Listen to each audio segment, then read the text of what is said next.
So glad you could join us today. I'm Marlon Boulding, your tour guide to the ag commodities. It's Thursday. That means it's weekly export sales day. And here to go through the numbers with me, I have Brian Hoops on board. He is with Midwest Market Solutions. He's in Springfield, Missouri, and he joins us right now. Brian, let's take a look at the weekly numbers that came out just a short time ago from USDA. And I want to get your thoughts on this, on what we're looking at. So here we go. On the corn, we had a grand total of 265,300 tons that were sold last week. Okay, now you have to keep in mind this does not include the big corn sale that was made earlier this week. This is as of like a week ago. So the corn, 265,300 tons. The one that we had this week was over 300,000 tons. That'll show up probably next week, I would guess. Soybean sales, 794,800 tons this past week. Again, we had quite a few soybean sales the last couple of nights, but they won't be included in this number. Soy meal, a total of 170,000. Now that includes a 200-ton reduction for next year, just a small one. Soy oil, 2,700 tons, and wheat came in at 322,500 tons that were sold last week. Wanted to get your take on these numbers here, Brian. Yeah, good morning, Marlon. So not only did we sell some corn to Mexico last week, we also sold some this morning. There was a private export sale announcement, and it was just a couple million bushels less than what our entire weekly sales were last week. So it's a really healthy number. And it's good to see that we're selling to Mexico. There's been a lot of talk, or at least some rumors here recently kind of floating around that Mexico may not want our corn because of their GMO policy, that they don't want GMO corn, but they are still, the biggest buyer each and every week on the export sales, and they were a good buyer this week on some private sales. So next week's sales we expect will rebound substantially. Soybean sales will be very strong next week. This week they were decent, 29 and a half, almost 30 million bushels. That's above the pace that we need to be on. Wheat is pretty dismal, but it is above the pace that we need to be on to reach this low USDA forecast. It's the corn market that is, the one that's most concerning. Corn sales have averaged about 11.5 million bushels over the last 4 or 5 weeks, and we need to be 36, 37, 38 million bushels each and every week to hit this USDA forecast. And I was really shocked the USDA did not lower that forecast yesterday. Now, what's happening with the outside markets this morning is certainly going to be positive for our grain markets and hopefully for exports. The dollar is just getting tanked this morning.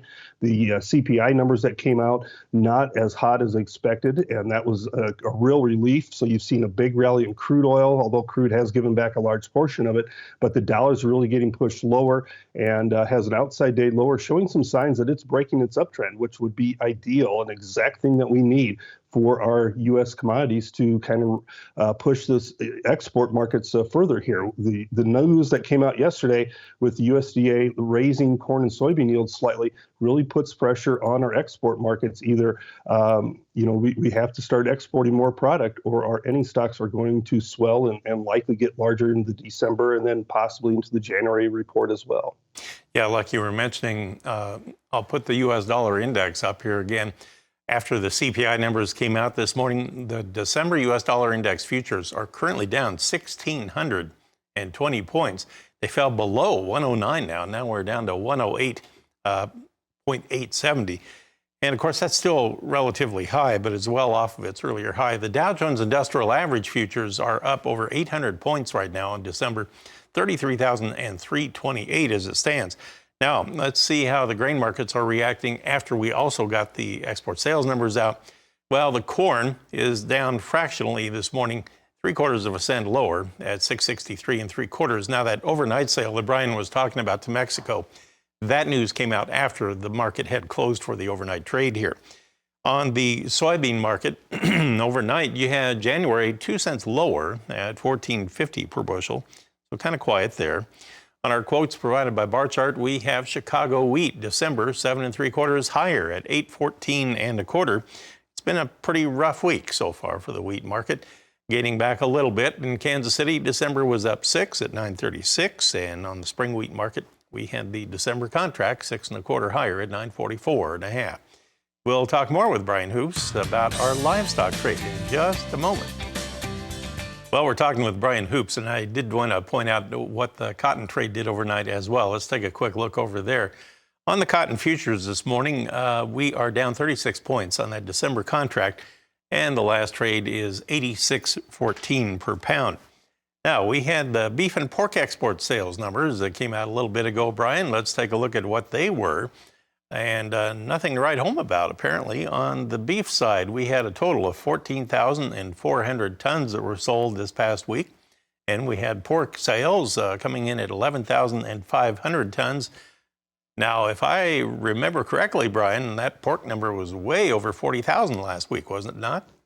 It sure was. So it's a real disappointment as far as that pork sales go, Marlon. So, China kind of did not show up much in the way of buyers on that pork number, leaving Mexico and Japan and South Korea as buyers. So, yeah, I think it's a disappointment to the trade. The market may look at this real quickly and kind of just go back to trading technicals, but at least from a fundamental standpoint, it's a little bearish for the hog market. The beef sales, nothing to brag about either. And that market has struggled here this week with big rally on Monday, pricing in much stronger cash trade, and we didn't receive that. We saw a steady trade yesterday, so a disappointment in the cash markets for the beef and for the pork. Disappointment in export sales as well. Hopefully, the stock market being up sharply can kind of spill over into the cattle futures, but there's very little reason to really put in a lot of premium in the futures when you have the cash trade in that 150 mark and you're already holding $1.50 basis over that cash. All right, good point. Now let's take a look at where we settled yesterday. We'll take a look at the live cattle board here first. And on our quotes provided by Bar Chart here yesterday, it really was a struggle. We had December finishing $1.47 lower at 151.57. The other months were not as bad to the downside. You had February down 62 cents on the close. It finished at 154.15. On the feeder cattle side, you had January going down 25 cents yesterday at 179.65. Brian, this feeder cattle market, I was looking at a chart, and it just seems like it's stuck in a sideways pattern here for about the last week and a half. What do you think about that? Well, that's what the charts indicate. You're going sideways without a lot of direction. You could say kind of the same thing about the corn market, very sideways, lacking direction. It's starting to break out to the downside yesterday, which should mean the feeder cattle find a little bit of buying interest in opposition to it. So, yeah, it is a sideways market, but we'll see if we can break out of that to the upside if corn continues to move lower. So a lot of it depends, I think, on what happens with the U.S. dollar, not only today, but over the next several weeks. All right, looking at how we finished in the lean hog trade yesterday, we had December futures 30 cents lower at 85.27, but all the other months were higher, led by February. It was up 65 cents at 89.15 yesterday. Now we'll have to wait and see on the open if the livestock trade reacts more to the export sales numbers or if the livestock trade reacts more to the big bounce going on in the equity markets here this morning. Could be a real tug of war. Brian, thanks for all the comments this morning. I'll let you go for now. Brian Hoops of Midwest Market Solutions with us. Janet, we're about ready to begin what promises to be another exciting day.